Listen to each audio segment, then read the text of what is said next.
How to stop snoring. One of the reasons why established couples break up is one of them starts snoring.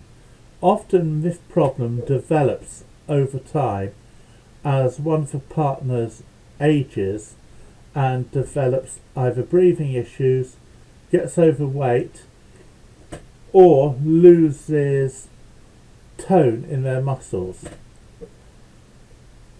Often, even though people have loved each other for years, the effects of a partner snoring heavily disrupt the other's sleep. Both parties start suffering from depression. There's guilt from a person snoring, and love can turn to dislike and even hatred.